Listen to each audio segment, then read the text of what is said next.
Welcome everyone to the next iteration of our Spring 2024 WEFI seminar series. We're excited to have Paul to present and Pear to discuss. Just a reminder, format, 40 minutes, use the chat.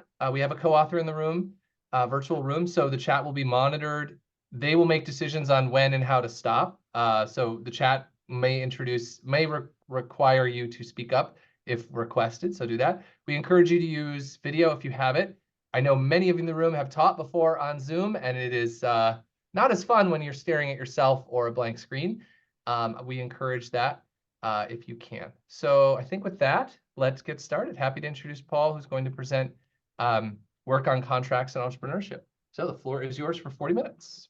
Thanks a lot. So you see the slide, everything's working. Okay, perfect. So first of all, thanks a lot to the organizers for putting this paper on the program. This is a pleasure to be back here, this time as a presenter. And this is joint work with Johan Bombert from HEC, who is in the audience, and Adrien Matray from Stanford. So financial theories predicts a central role of contracts in entrepreneurial success. We know that frictions make it difficult for entrepreneurs to raise financing. Investors are imperfectly informed. Entrepreneurs have to exert effort for the firm to succeed, and entrepreneurs can leave the firm, which can hurt the firm's prospects, or at least like make it more difficult for the firms to raise financing. So financial theory predicts that by designing the right contracts, we can provide the appropriate set of incentives to overcome those frictions and make it possible for the firm to be financed. One implication of these theories, however, is that since in practice, entrepreneurs are likely to face all those frictions at once, contracts need to be complete enough to make it possible for the entrepreneur to raise financing. The compensation of the entrepreneurs will need to be performance sensitive. The allocation of control rights will depend on whether the firm is close to default or not, and vesting provisions may be necessary to make sure that the entrepreneur does not leave the firm too early. So theory suggests that by making contracts more complete, allowing entrepreneurs to write more complex contracts should, in theory, foster entrepreneurial success by making it easier to raise financing. On the other hand, we also know that entrepreneurs tend to exhibit behavioral biases. We know, for instance, that they tend to be over-optimistic. So if complex contracts allow sophisticated investors to take advantage of entrepreneurs' biases, regulations that restrict the contract space could actually be preferable from the entrepreneur's perspective. So in this research project, the question that we want to address is the following. Do we in practice find that allowing entrepreneurs to write more complete contracts foster entrepreneurial success? And if so, how? And we divide the project in two main parts. In the first part of the project, we try to assess the completeness of contracts between entrepreneurs and investors. And we focus on company bylaws. Company bylaws, they can be viewed as a contract between the entrepreneur and the external shareholders. And the contract will be both on equity, so like which types of shares are issued, the requirements to sell existing shares or to issue new shares. And it will also be a contract on governance, so like the composition and the role of boards, the voting rights, and so on. Measuring contract completeness is in practice like very difficult. Completeness, after all, it's a very abstract concept. So in practice, we will focus on contract complexity. That is the presence of sophisticated clauses in the contracts. So this part is still very much in progress. So I will just sketch it during the presentation. And in the second part of the project, we study a 2009 French reform that made it easier for entrepreneurs to write complex company bylaws. And our main result is that firms created in sectors exposed to the reform are much more likely to be in the top quintiles of sales, labor, or capital after the reform. And in terms of mechanism, we find that firms in more exposed sectors tend to raise more equity, suggesting that having the ability to write more complete contracts makes it easier to raise financing from outside entrepreneurs, from outside investors. So how does this fit in the existing literature? So very briefly, for the sake of time, the papers that are probably the closest to ours are probably like Kaplan and Stromberg 2003 and 2004, which is a reason why we're like super happy to have Per discuss the paper afterward. In a nutshell, like Kaplan and Stromberg show that VC contracts have features consistent with financial contracting theories. But those papers do not attempt to determine whether those financial features, those contract features, causally impact entrepreneurial success. Whether like having those clauses like make it easier for firms to be successful. And another advantage of our setting compared to the existing literature is that it speaks to a large cross-section of firms and not only VC-backed firms.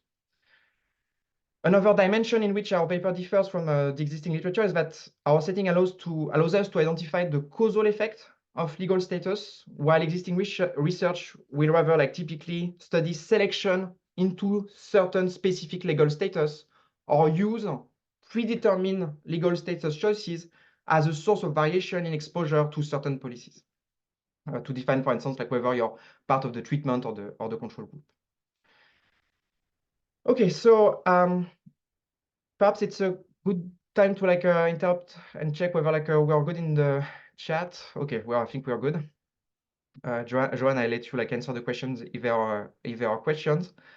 So as said, there will be like two parts of the project, the presentation. So first, I will try to determine whether entrepreneurs write complex bylaws, and second, we will study like whether using complex contracts makes it foster entrepreneurial success, like whether it makes it easier for entrepreneurs to raise financing and hence to be successful. So first of all, in terms of institutional background, there are two main legal status that you can choose as a small firm in France. Either you go for a SAS, in which case your bylaws can be customized more or less the way you want, or you go for a SAL, in which case your bylaws cannot deviate much from a template set by the French government. And to give you an idea, like you cannot have multiple share classes with a restricted bylaws, for instance. Similarly, you always need the approval of other shareholders to sell your share if you have a restricted bylaw firm, while you can make your share freely tradable or constrain share sale pretty much the way you want with a flexible bylaw status. In terms of governance, you can only have one managing director with restricted bylaws, but you can have like directors, supervisory boards, executive committees, pretty much everything you can have for large listed firms with a flexible bylaw status. The only requirement, though, is that there has to be one single clearly defined CEO with a flexible bylaw status. In terms of voting, you cannot deviate from the one share, one vote rule with restricted bylaws, while you can customize voting rights pretty much the way you want with flexible bylaws. So with that background in mind, we downloaded the universe of company bylaws of firms started in France between 2003 and 2013. So in total, we have 1.2 million PDFs, which represent about 60,000 newly created firms per year. We have about 2 documents per firm, and typically the second document will be the updated company bylaw. So we'll have the first version and then the second version, just to give you an idea of the type of data that we have. So this is what company bylaws look like. These are the company bylaws of a small company called Adrien. And this is a typical contract in the sense that bylaws are almost always structured that way. So in articles, so there are articles, and the title of the article give the topic of the articles. And just a side note, we rely a lot on that structure when we use natural language processing techniques to like kind of to try to identify specific clauses in the data. So this is the first article of the bylaws. The firm Adrien operates under the flexible bylaw status. And it's not a public company, it's a private company, but it can privately issue securities.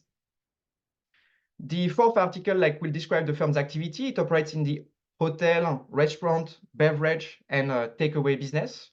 And indeed, the firm is an hotel and a relatively good one, according to TripAdvisor. Okay. More importantly for us, we can observe the breakdown of shares. So in total, equity is equal to 40,000 euros, and there are 3,000 Class A shares and 1,000 Class B shares. So we have multiple share types. Christian Dahl is the founder of the firm, and Sarl Aubrac is another firm. It's a restricted by law firm, actually.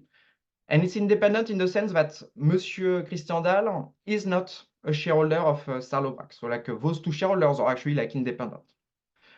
How do Class A and B shares differ? Actually, they differ on multiple dimensions.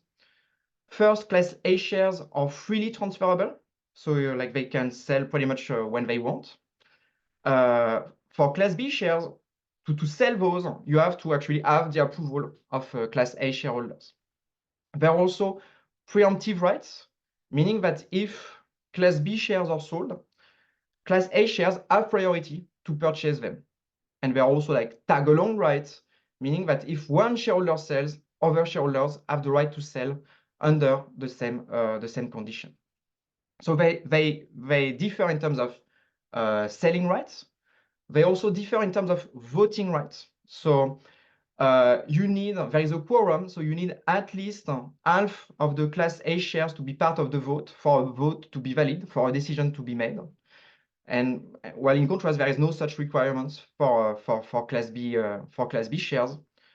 In contrast, you can see that you have the same. You need to have for any decision to be made, you need to have 2/3 of Class A and Class B shareholders to agree with the decision for the vote for the decision to be taken, to be accepted. Lastly, you can see that in terms of dividend rights, Class A shares have a preferential dividend right, meaning that they will always get the first 100,000 euros of dividends after a payout. Okay. So our point with that example is basically to say that the bylaws of Adrien are pretty complex, even if the firm is not a particularly sophisticated one.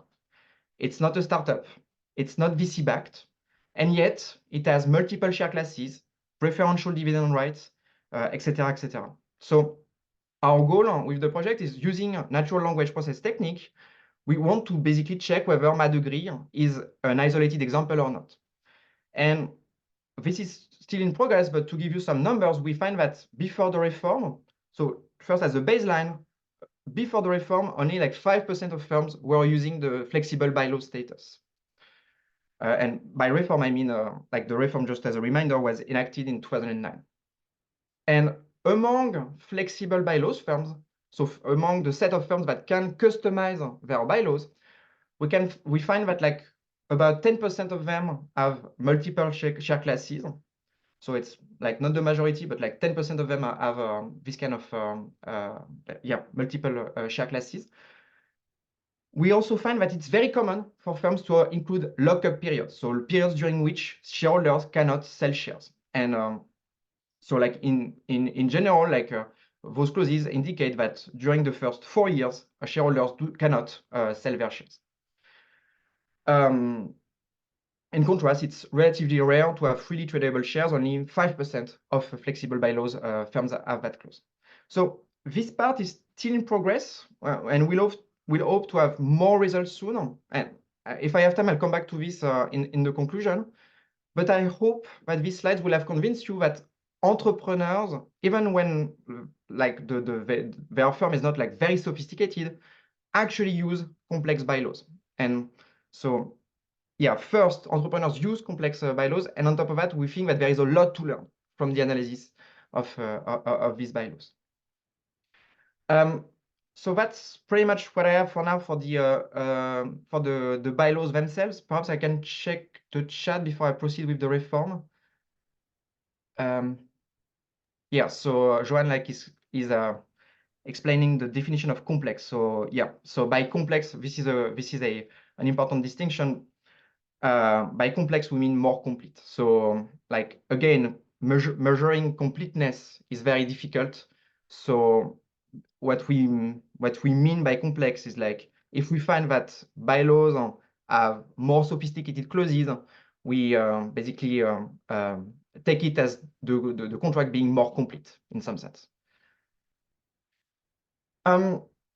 So yeah, like in the first part of the presentation, we kind of established that entrepreneurs use complex bylaws. Now, the question that we want to study is, does it actually matter for entrepreneurial success?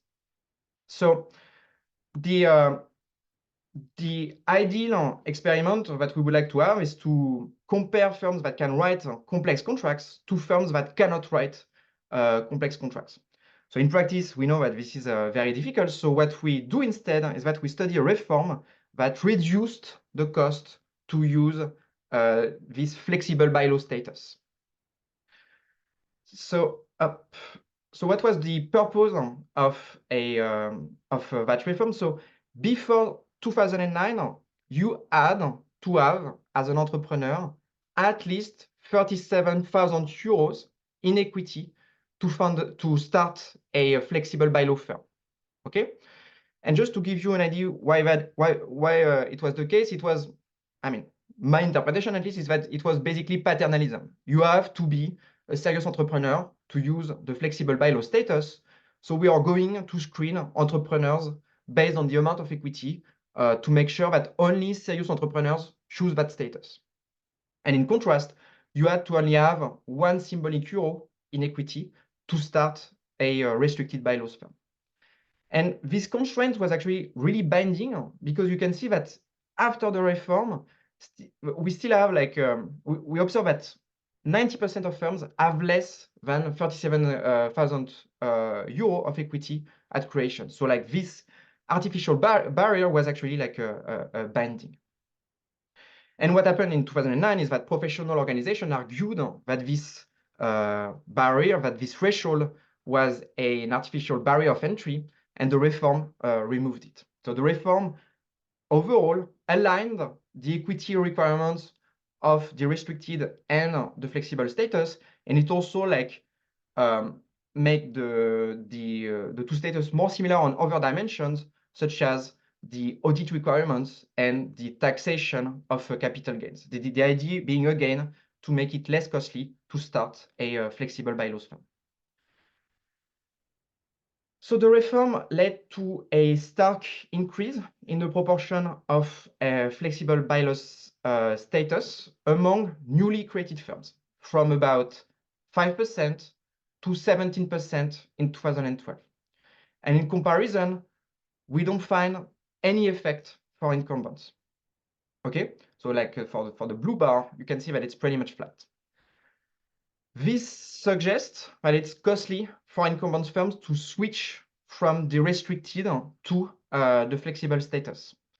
And there is indeed like anecdotal evidence suggesting that it's costly to switch. You need to do a shareholder meetings to do that, and you need to pay for some legal fees. And there is also probably a lot of inertia, like entrepreneurs probably like only think about the choice of legal status at creation and re-optimize very little afterward.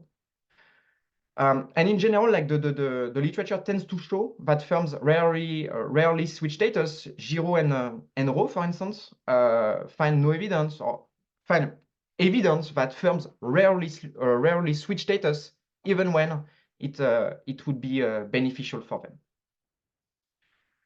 So this is the data that we use to study the reform. So we got access essentially to three like data sets: the business registry, the tax files, and the payroll tax filing. So the business registry gives us the legal status and the date of creation. The tax files give us the balance sheet and the profit and loss statements, and the payroll tax filings give us information on workers and specifically on CEOs. So we like using some we are able to identify the CEO in these data sets, and we can like observe the gender of the CEO, the age, and the compensation, which so we use that as those variables as in some sense as a measure of the we use that information to control for the sophistication of the entrepreneur. So that's one information we use. So in the main dataset, we have either flexible or restricted bylaws firm between 2002 to 2015. And so we will have two main set of firms, the new firms and the incumbent that are aged between 5 and 10. Why 5 and 10? So first, we find that, like in robustness checks, we find that it does not matter much. We focus on incumbents aged between 5 and 10. First, because we don't want those firms to be too old for incumbents to be like comparable to newly created firms, but we don't want them to be too young either, because if they are too young, then new firms in our sample could become incumbent during the sample period. So, which is why we focus on incumbents aged between 5 and 10. So, okay. One empirical challenge that we face to study that reform is that the alignment of the cost to fund a flexible bylaws firm and a restricted bylaw firm will do essentially two things. First, it will induce marginal firm to choose the flexible status instead of the restricted status. And this is the group we care about. Well, ideally, we would like to compare outcomes before and after the reform for marginal firms to estimate the effects of switching from the restricted to the flexible status. The problem is that the reform will also affect firms that would have chosen the flexible bylaws anyway, like the infra-marginal firms. And those firms will now have the possibility to start with less capital, which may affect their success. So we show in the paper that under some assumptions, we can decompose average change between the pre and the post period for firms in sector J as the sum of two things, of two components. A first component that will capture the effect on marginal firms, and a second component that will capture the effect of removing the equity requirements, so the effect on infra-marginal firms. Okay, and in order to separate these two components, we just need to regress changes in firm outcomes, for instance, at the sector level, on the change in the share of flexible bylaws in the sector between the post and the pre-period. So this is this delta here, while controlling for the share of flexible bylaws in the pre-period. Okay, so this procedure, like in theory, allows us to like distinguish between the effect on marginal and infra-marginal firms. And this is how, in practice, we implement this regression. This is like we start basically like this is the spirit of the regression. In practice, this is how we implement this regression. So on the left-hand side, the outcome that we are going to consider is a dummy variable, indicating whether firm I is in the top K percent. So like typically we will consider the top 20% of firm growth between T and T plus 3. And we're typically going to measure that variable for newly created firms. So basically this is going to take value 1. This variable is going to take value 1 if firm I is in the top quintile of firm growth 3 years after its creation.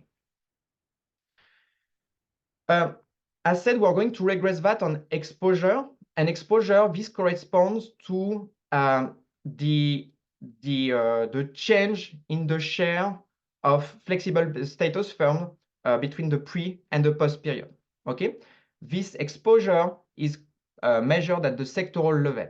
Okay, so here again, like on the left-hand side variable, we are going to have a firm level outcome variable for firm I located or like operating in sector J, and this exposure is measured at the sectoral level.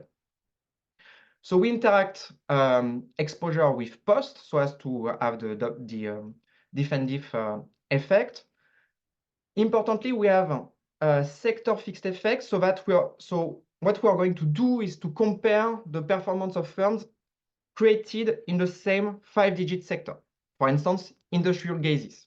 Okay, and what this beta coefficient is going to capture is whether the performance of firms increases more in sectors which experienced a higher take-up in flexible bylaws. Okay, we add 2-digit sector time fixed effects so that we only compare sectors belonging to the same industry. So we are going to compare in our specification only sectors, for instance, like in the chemical industry. So like within an aggregate industry, you are going to compare like a 5-digit sectors. And this allows us to like control for like industry level demand shocks, for instance. As said, we are going to control for the pre-reform flexible share to control for the effects on inframarginal firms. And we're also, like in some specification, going to control for like other firm characteristics, such as the compensation, the gender, and the age of the CEO, for instance.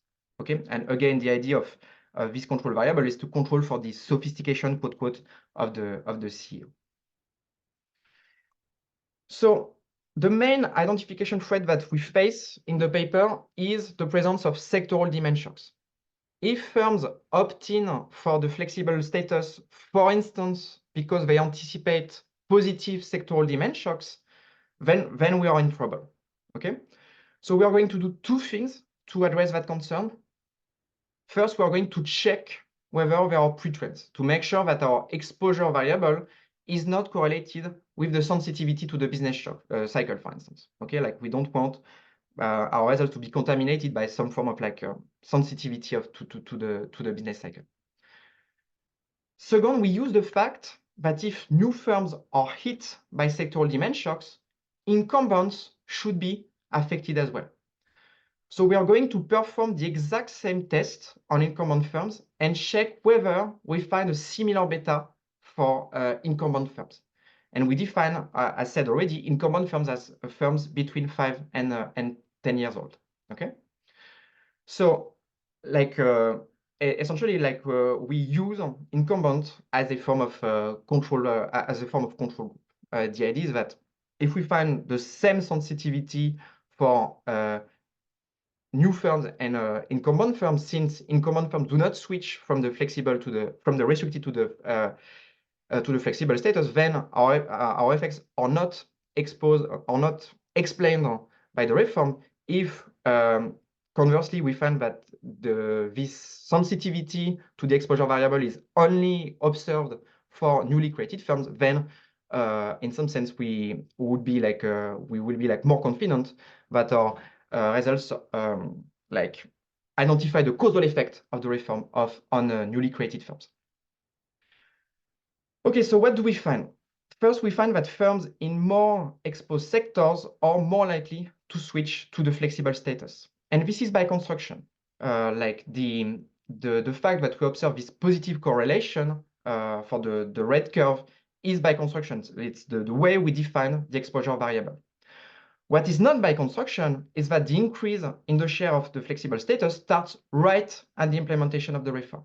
So this is really like something that we see in the data, but that is not mechanical. We also find no effect on incumbent, and which also like is not mechanical, and which is consistent with the graph I showed you like earlier. We also find no change at the extensive margin. That is, the reform did not lead to an increase in the number of new firms. And this is actually like expected, as the reform only made it easier to start a flexible status firm relative to a restricted status firm. It did not like decrease the absolute cost of like starting a new firm. It just made it easier to start a flexible bylaws firm as compared to a restricted status firm. Okay, so this is probably our main result. We find that after the reform, newly created firms in exposed sectors are more likely to be in the top quintile of growth in fixed assets. So this is for the red curve. For the blue curve, you can see that we find for incumbents, you see that we do not find any effect on incumbent firms, which shows up here in the triple difference graph. Okay, so here like the green curve, you can interpret it as the difference between the red one and the blue one.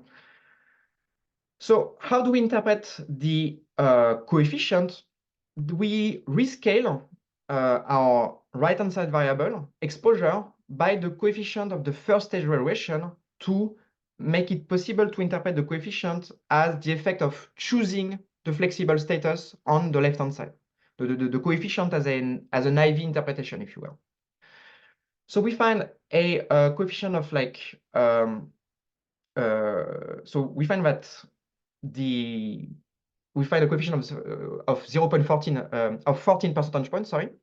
And this is a local average treatment effect, meaning that in order to understand the magnitude of the coefficient, we would have to compare it to the ex ante probability of being in the top quintile of capital growth. To kind of like try to get an estimate of this ex ante probability, we take the probability of being in the top 20% for flexible bylaws firms before the reform. And we find that this coefficient means that the reform is associated with a 36% increase in the probability of being in, sorry, a 29% increase in the probability of being in the first growth quintile. Again, we find nothing for incumbents. I said already. I also want to mention that the effects are really like located in the top quintile. So if we replace the probability of being in the top 20% by the probability of being in the top half of the distribution, we find a much smaller effect, which is consistent with the idea that what we are indeed capturing is the effect on entrepreneurial success. Okay, like the success being defined as really like being in the right part of the distribution. We find similar results on for labor growth. Okay, so if we replace the probability of being in the top quintile of capital growth, if we replace this by the probability of being in top quintile of labor growth, we find a similar effect. And since labor and capital grow, we find very naturally that revenues increase as well. Okay, in some sense, firms are likely growing more or less in a homothetic way. Okay. How come firms grow more? One possibility is that having the possibility to write more complex contracts makes it easier to raise equity. And we find evidence in support for this, as firms are also in the top quintile of equity growth. Not that equity could grow simply because net income is higher, but here we neutralize the role of net income. So we only include variations in equity that cannot be attributed to changes in net income, or put otherwise, that can be explained by share issuances, for instance. Does the reform make it easier for firms to start big or to grow more after creation? The answer seems to be a bit of both. So like firms are already larger or larger at creation, and we find an effect on capital, labor, and sales. It's also the case for like post-entry growth for capital and sales. The only dimension for which we do not find an effect is labor, suggesting that firms front load hiring, that they start by hiring workers and that they then more slowly accumulate capital. Does the money flow to the right firm? So this is my last table. Like one could think that actually so we found an effect on entrepreneurial success, but it could be that actually it's the bad firms that are growing more. And in some sense, we would like to check whether capital or money is flowing to the right firm. And it seems that indeed money is flowing to the right firm. Capital growth seems to be much more pronounced for firms with high returns to capital at creation. We don't find any difference for labor, but again, we don't find much on post-entry growth for labor. So to conclude, since I see that I'm close to my to the 40 minutes, so our first message is that allowing firms to write more complex contracts does seem to foster entrepreneurial success. And this suggests that, as predicted by theory, you need a certain level of complexity to overcome financial frictions. And a takeaway for policymakers is that standardizing contracts to facilitate access to entrepreneurship, for instance, may backfire if the contract template is not flexible enough. And this is topical because such a reform has been recently implemented in Portugal, for instance. So simplifying contracts too much may actually backfire from a policymaking point of view. In terms of next steps, for the future of this project, as said, we try to we plan on working on the analysis of the bylaws themselves. So we have two main questions in mind. The first one is, do we find that contract complexity increases after the reform? Do we find that entrepreneurs use more complex contracts as a result of the reform? Do they, in some sense, leverage the flexibility offered by the flexible bylaw status? The second question that we want to study with this data set is, do we find some contract features to really be associated with entrepreneurial success? It may be perhaps a bit hard to have to establish a causal link, but at least we can try to determine whether entrepreneurial success always come with some specific clauses. So this is the what we are planning to do next, and yeah, we look forward to the feedback and to the discussion of Per. And thanks, by the way, for discussing this paper. Great. Thanks so much, Paul. Our discussant, who has 15 minutes, Per Stromberg. Floor is yours. Yeah, exactly. Perfect. Yes, that's me. Okay, so I, for obvious reasons, I'm very interested in this topic. It's close to my heart.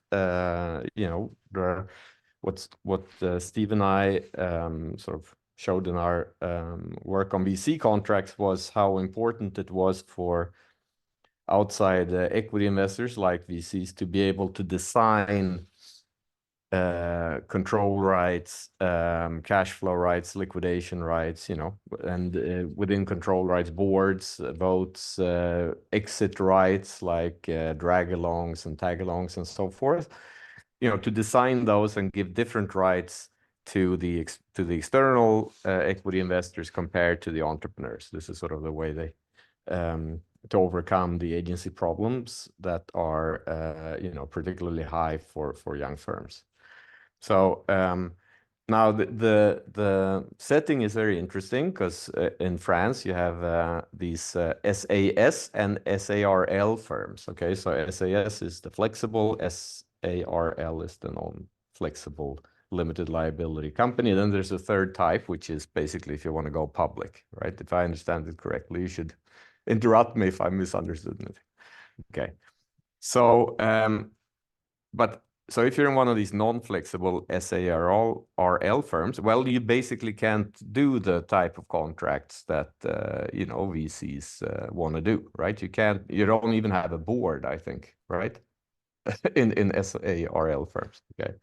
Let alone the ability to structure board and control rights and liquidation rights and so forth. So yeah, you cannot have a board. Yeah. Yeah. So basically, I said it's difficult for SARL startups. I mean, I would say maybe even impossible. If your external investor wants to sit on the board, then you need to be SAS. If your external investor wants some liquidation rights, you need to be SAS. Okay. So what the reform did was it made it easier to become an SAS, a flexible firm. And I guess as you emphasized in your paper, the biggest difference is that you needed quite a bit of equity capital invested by the entrepreneur to when you start out, 37.5 thousand euros, if I understand correctly.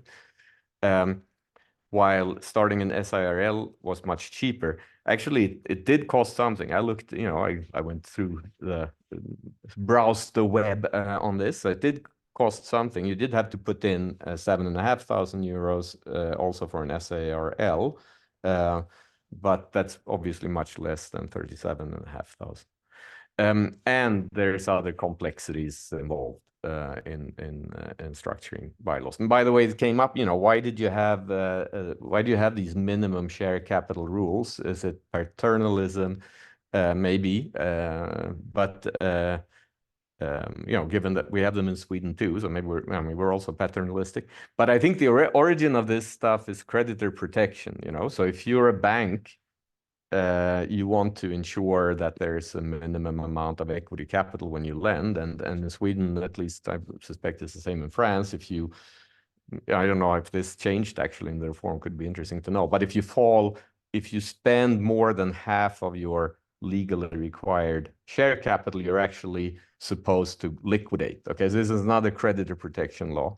I don't know if that changed, if you had that in France, or if that changed in the reform. That might have had some impact too. Okay, so what happened in the reform? Well, actually, now you only need €1 in share capital for both the SAS and the SARL. Okay. Now, SAS, you argue, is still a bit more complex, but the biggest obstacle to me, at least from what I see from the paper, is just that you may have been capital constrained before. You wanted to do an SAS, but you don't have enough money, and that problem is gone afterwards. Okay. So the question you pose in the paper, does reducing the cost for entrepreneurs to write more complete contracts with their financiers enhance entrepreneurial success? And I think, at least maybe I'm, my way of seeing this is, I think the question you're answering is, how restrictive is a minimum share capital requirement on firms that may need future external equity financing? Okay, if that makes you basically, because if you don't have enough money, you can't do an SAS. If you can't do an SAS, you can't raise external equity in the future. Okay, so how much did this minimum share capital requirement, how binding was that for firms that wanted to raise future external equity finance? I think that's what that would be the way I would phrase the research question. Now, to test this hypothesis, okay, if you're a simplistic old guy like me who who started doing research before the causality revolution, you would probably have run the regression at the top with lots of controls. Okay, so you would just see, okay, we have some outcome variable Y, let's say capital growth, something. Okay, and then you put it in dummy. Are you flexible? Did you choose flexible or did you not choose flexible? And then you control for a bunch of stuff. Okay, now you guys are better educated than me, and post the causality revolution is obviously, this flex dummy, whether you choose a flexible corporate form is going to be correlated with, do you actually need it, right? Do you anticipate to raise more external financing? And which in turn, I guess, should be correlated with, do I anticipate lots of growth opportunities? Or do I think this is a promising company?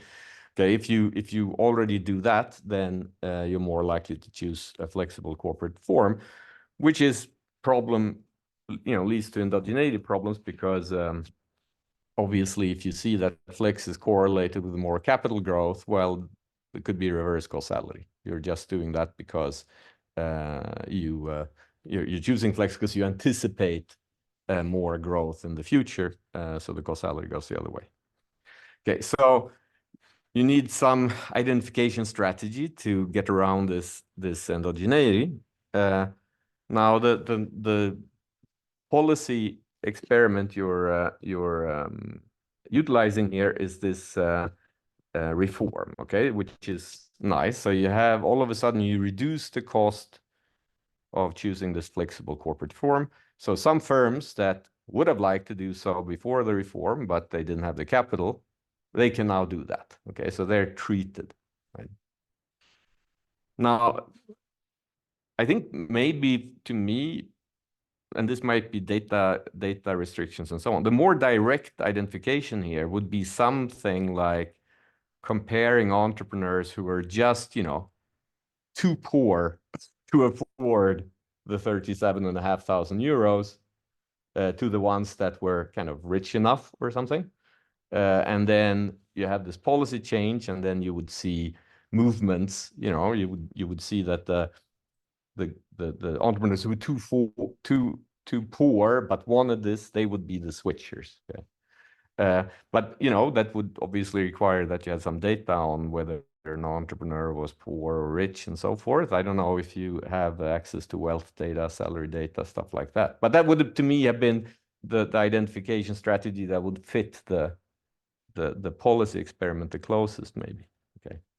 Okay, but maybe because you don't have the data, and I saw that you were nodding, Johan, so you don't have this data. Okay, so you do a different thing. Okay, so you basically use as your proxy.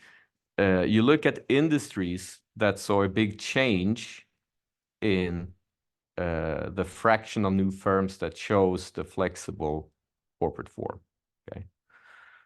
So and so depending on which and you say that there are lots of differences in this change, how likely you were before versus after, that's looks very different in different 5-digit industries. So if I think now about this as an instrument, okay, I forgot now the Angers and Fischke terms, but clearly it's valid in the sense that, yes, this should be correlated. If a firm in a given 5-digit industry, if they're in a 5-digit industry that's a big increase in the use of flex after this reform, then it should be more likely that they choose flex after the reform. So that I buy. That's like the validity. But then you have the exclusion restriction, right? So this should be also uncorrelated with the outcome variables that you're looking at. So how much growth in capital and labor and so forth that you have. Now, this seems to me, at the first outset, that's not true, right? So because the original problem is that, okay, I'm more likely to choose the flexible form if I anticipate raising external equity, okay? And clearly anticipating to raise external equity in the future is probably correlated with the expected growth opportunities in that industry, which should be correlated with the actual growth of that industry. Okay. So how do you get around that problem? Well, you do the comparison. Okay. So you basically compare within that same 5-digit industry, you compare also to firms like a triple diff, you compare to the firms that are slightly older, that are 5 to 10 years older. And the argument there is, okay, they should be affected by the same industry shocks in the same way. So now I'm controlling for that. And then there's a second assumption, which, might actually, I don't know, it could bias upward or downward if it doesn't hold, but that the existing incumbent firms, they actually don't switch in response to the reform. Okay, so now I guess my question or my biggest comment here is that I'm not sure I buy that these assumptions are valid. Okay, so let me elaborate. So first of all, so this is the picture you have here is basically showing, okay, these are the fraction of new firms, the red, or I'm colorblind, but red, the more red bar. I don't know, is it red? Okay. Red is on the left. The other one I'm going to call blue. Okay, I'm abusing colors here, but it's a handicap. So the red one is the fraction of new firms that choose the flexible form. It's clearly increasing post-reform. Okay, so this reform did indeed, you know, it seemed to have switched some firms to go flexible that couldn't afford to do so before. Some entrepreneurs couldn't afford to do so. And then you say, well, look at the incumbents. You don't see much of a change there in connection with the reform. So there must be that they're not switching. Okay. Now, I find this a little puzzling. So if you have this, if you have the same industry shock to growth opportunities that hits incumbents and new firms identically, because that's your identifying assumption, it must be really, really expensive to switch if you have a non-flexible, if you're a non-flexible income. I mean, it's sort of something that these two kind of assumptions, to me, I can't reconcile them really. I also wonder how, you know, why would it be so expensive to switch later? So you say that you have to have a shareholder meeting, but if I'm a non-flexible firm, chances are I don't have any shareholders except myself. So it would be a quite easy shareholder meeting to hold, me, myself, and I. Okay. So, you know, anyway, there's something there I don't buy. The other thing is, I think this comparison is a little apples and pears like, because you're comparing a stock of new firms to, sorry, you're comparing a flow of new firms to a stock of incumbent firms. So everything else equal, obviously you will see smaller changes in the stock than in the flow.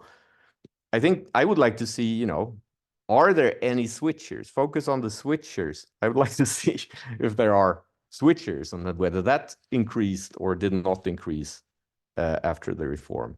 Okay, if you want to convince me that there weren't any incumbents weren't affected, focus on the fraction of switchers from non-flexible to flexible, show that every year and that there is no increase. Okay. That's the first assumption of no switchers. The second is that if you have an industry shock, it has the same impact on, let's say, the growth opportunities of incumbents and young firms. Okay, that I do not believe to be true. Okay, so I found a paper that looked at French data on new firm start, and what I have here is basically the fraction of firms, and we have days here on the x-axis. Okay, these are the fraction of firms that survive of French newly started firms after 500. You know, so this is basically 3 years. Okay.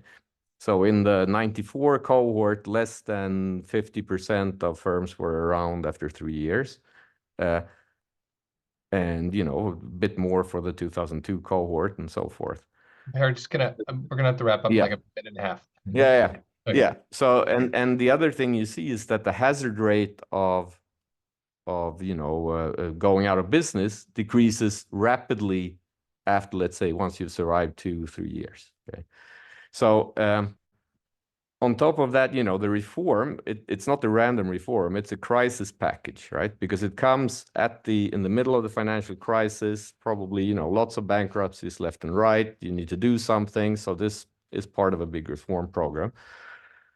You know, it just seems to me that very likely a given industry shock at this point in time had a very different effect on new and older firms. Okay. So given that I'm you know, don't have so much time, we're going to try to be quick here. But I think that one of the things is that, you know, the survivorship bias. Well, you deal with that because for the young firms, you're not looking at growth in capital. Actually, you're looking at the amount of capital that these firms have 3, 4, 5 years later. And then if you exited, if you failed, that's a 0. Okay, and then you look at whether you're in the top quintile. That's the outcome variable. So I think being in the top quintile is basically, well, being in the top 50%, okay, then that means, okay, you survived, okay. Being in the top quintile is being in the top 50% conditional on survival, okay, 50% fail. For the control firms, though, you do look at the growth in capital in the top quintile, but they have much lower attrition ratio. So in a sense, you need to have much, I think it's a more stringent test to be in the top quintile for an incumbent than to be in the top quintile for a new firm, given that 50% of them fail. Okay.